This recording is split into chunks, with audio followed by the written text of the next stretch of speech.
ഈ വീഡിയോ ഒരു short video ആണ്. കാര്യം വേറൊന്നുമില്ല. ഈ ഗാസ വിഷയത്തിൽ ഒരു നിർണായക ഡെവലപ്മെന്റ്. ഈ ഡെവലപ്മെന്റ് വേറൊന്നുമില്ല. ഈ ഒരു ഹമാസിന്റെ സീനിയർ ഒഫീഷ്യലാണ്. ഈ സീനിയർ ഒഫീഷ്യൽ സ്കൈ ന്യൂസിന് ഒരു ഇന്റർവ്യൂ കൊടുത്തിട്ടായിരുന്നു. അത് വെള്ളിയാഴ്ച വൈകുന്നേരമാണ് ഒരു ഇന്റർവ്യൂ കൊടുത്തത്. അപ്പോൾ ഈ പോഡ്കാസ്റ്റിൽ പുള്ളി വളരെ വ്യക്തമായിട്ട് പറഞ്ഞിരിക്കുന്നത് ഞങ്ങൾ അത്ര എളുപ്പത്തിൽ ഡിസാം ചെയ്യില്ല എന്നാണ് പറഞ്ഞിരിക്കുന്നത്. കാരണം ഈ ഡിസാമുമായിട്ട് ബന്ധപ്പെട്ടാണ്, അതായത് ഹമാസിന്റെ കയ്യിൽ നിന്നും ആയുധങ്ങളൊക്കെ ഒഴിപ്പിച്ചിട്ട് അവരെ ഈ ഗാസയിൽ നിന്ന് തന്നെ മാറ്റണം എന്നുള്ളതാണ് ഇസ്രായേലിന്റെ ഉള്ളിൽ, നെസറ്റിന്റെ ഉള്ളിൽ ഇത്താമിർ ബെൻഗിവീർ ഉൾപ്പെടെയുള്ള ബെസായൽ സ്മൂട്രിച്ച് ഉൾപ്പെടെയുള്ള ആൾക്കാർ നെതന്യാഹുവിന്റെ മേളിൽ ഇടുന്ന പ്രഷർ.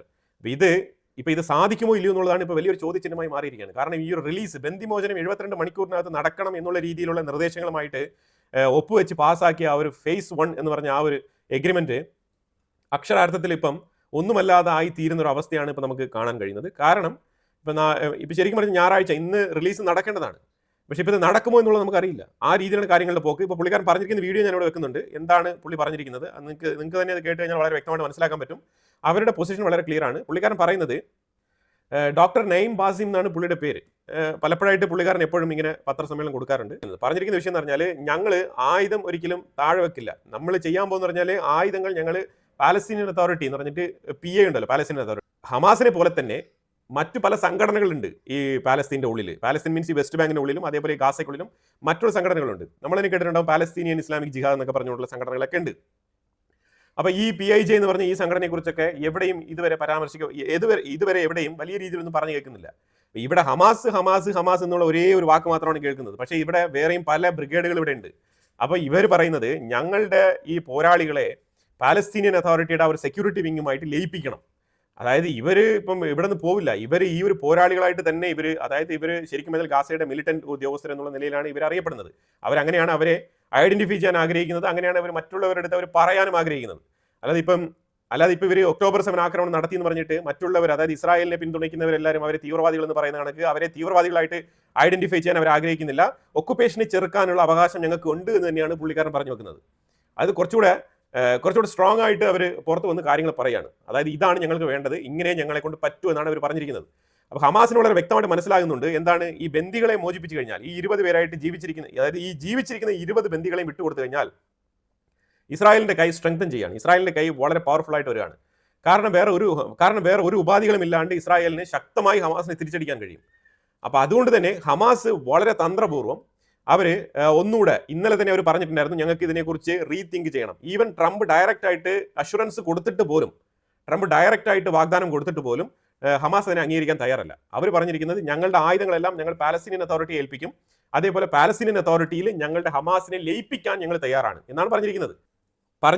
ഞാനിതിവിടെ ടാഗ് ചെയ്തിട്ടുണ്ട്. അവർ weapons are going to be handed over only to the hands of a Palestinian state and അവർ fighters can be integrated into the Palestinian national army. Before that, no one has the right to deny us the right to resist the occupation. അവർ ഉദ്ദേശിക്കുന്നത് ഗാസയിൽ മാത്രമല്ല കേട്ടോ. Israel എന്ന് പറയുന്നത് തന്നെ അവർ occupied land എന്നുള്ള രീതിയിലാണ് അവർ പറയുന്നത്. ഒക്കുപ്പൈഡ് പാലസ്തീൻ, അതാണ് ഇസ്രായേലിന്റെ ഡെഫിനിഷൻ. ആരുടെ ഭാഷയിൽ എന്ന് വെച്ചാൽ ഹമാസിന്റെ ഭാഷയിൽ. ഹമാസ് മീൻസ് ഹമാസിന് മാത്രമല്ല, ഹമാസിനെ അനുകൂലിക്കുന്ന എല്ലാവരുടെയും ഭാഷ അത് തന്നെയാണ്. അപ്പോൾ അതുകൊണ്ടാണ് അവർ റിവർ ടു സീ എന്നുള്ള സ്ലോഗൻ ഉപയോഗിക്കുന്നത്. അത് മൊത്തത്തിൽ ഇസ്രായേലിനെ വൈപ്പ് ഔട്ട് ചെയ്ത് കളയുക എന്നുള്ളതാണ്. അപ്പോൾ അത് തീരുന്നവരെ ഇവർ പൊരുതും എന്നുള്ളത് വീണ്ടും ആവർത്തിച്ച് പറയുന്ന ഒരു സാഹചര്യമാണ് ഇപ്പോൾ ഉണ്ടായിരിക്കുന്നത്. ട്രംപ് എന്തിന്റെ പേരിലാണെങ്കിലും, നൊബേൽ സമ്മാനം ആയിക്കോട്ടെ, ഇപ്പം ഈ വർഷം കിട്ടിയില്ല എന്നുണ്ടെങ്കിൽ നെക്സ്റ്റ് ഇയർ ട്രംപിന് റെഫറൻസിന് പോകാന്നേ ഉള്ളൂ നൊബേൽ സമ്മാനത്തിന്. ഈ വർഷം ഈ ഗാസ പ്രോസസ്സിംഗ് ഇതെല്ലാം നടന്ന സമയത്ത് ഒരുപാട് ലേറ്റായി. 2-3 ദിവസങ്ങൾക്ക് മുമ്പാണ്, അതായത് നൊബേൽ സമ്മാനം പ്രഖ്യാപിക്കുന്നതിന് 2-3 ദിവസങ്ങൾക്ക് മുമ്പാണ്, എക്സാക്ട്ലി ഒരു ദിവസത്തിന് മുമ്പാണ് ഈ പീസ് ഡീൽ തന്നെ സൈൻ ചെയ്യപ്പെടുന്നത്. അതും ഫേസ് 1 ആണ്. ഇതുവരെ പൂർണ്ണമായിട്ട് അവിടെ യുദ്ധം അവസാനിപ്പിക്കുന്ന രീതിയിൽ കാര്യങ്ങൾ നടന്നിട്ടുണ്ടോ എന്ന് ചോദിച്ചു കഴിഞ്ഞാൽ ഇല്ല എന്ന് തന്നെ പറയേണ്ടി വരും. ഈ ഫേസ് 1 എന്ന് പറയുന്നത് യുദ്ധം നിർത്തി എന്ന് പറയത്തക്ക കാര്യമല്ല, അവിടെ ആയിട്ടില്ല ഇതുവരെ. അപ്പോൾ അതുകൊണ്ട് അവിടെ ഒരുപാട് കാര്യങ്ങൾ ഇനി കിടപ്പുണ്ട്.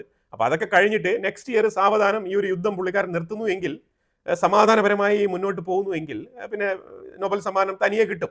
അതിന് വേണ്ടിയിട്ട് ഇങ്ങനെ കാത്തിരിക്കേണ്ട ആവശ്യമൊന്നുമില്ലായിരുന്നു. ഇപ്പോഴത്തെ ഇഷ്യൂ എന്ന് പറഞ്ഞാൽ ഈ പീസ് ട്രീറ്റി സൈൻ ചെയ്തല്ലോ, അത് നിലനിൽക്കുമോ ഇല്ലയോ എന്നുള്ളതാണ്. അത് എസ്റ്റാബ്ലിഷ് ആവണമെന്നുണ്ടെങ്കിൽ ഈ ഒരു സൈൻ ചെയ്ത ഫസ്റ്റ് ഫേസ് അത് നിലവിൽ വരണം എന്നുണ്ടെങ്കിൽ ഇപ്പം ഇങ്ങനെയാണ് ഹമാസ് പറഞ്ഞുകൊണ്ടിരിക്കുന്നത്. ഇപ്പം എങ്ങനെയാണ് നിലവിൽ വരാൻ പോകുന്നത് എനിക്ക് തന്നെ ഒരു ഡൗട്ടാണ്. ഇതിനകത്ത് കൺക്ലൂഷൻ ഒന്നും എടുക്കുന്നില്ല. ഇത് ലേറ്റസ്റ്റ് ആയിട്ട് വന്നൊരു അപ്ഡേഷൻ ആണ്. അപ്പോൾ അതുകൊണ്ട് ഇത് ചെറുതായിട്ടൊന്ന് അപ്ഡേറ്റ് ചെയ്ത് പോകാൻ പറഞ്ഞിട്ടാണ് ഞാൻ ഈ വീഡിയോ എടുക്കുന്നത്. വളരെ ക്വിക്ക് ആയിട്ടുള്ള ഒരു വീഡിയോ ആണ്.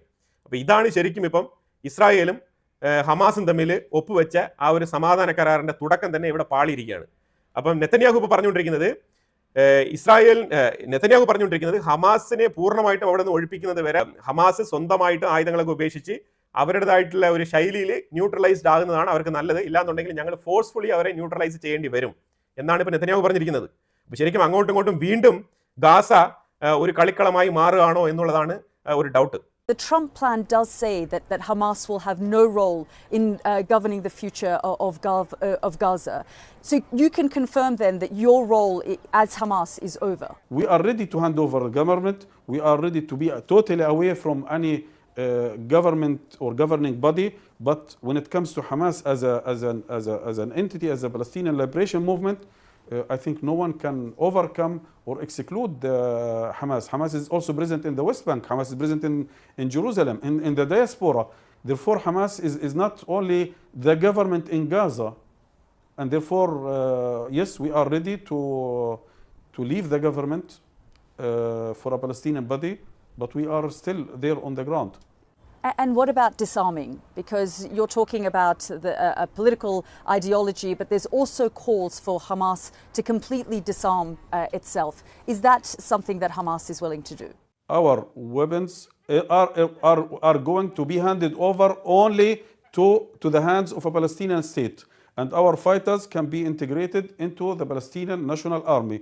Before that, no one has the right to deny us the right to resist the occupation by all means. But for now, you're saying you don't want to and you will not disarm. If you ask it directly, yes, we are not going to be disarmed as long as we are not sure that this will lead by any other means to have an independent self-sovereign state which is able to defend itself. I've just finished interviewing a Hamas leader based out of Doha. It was a wide-ranging interview. It was extensive. It went for about 40 minutes or so. And some of the things that were quite striking to me was he initially said that, of course, he isn't satisfied with this deal. He doesn't think that any Palestinian is satisfied with this particular deal, but that they were left between a rock and a hard place.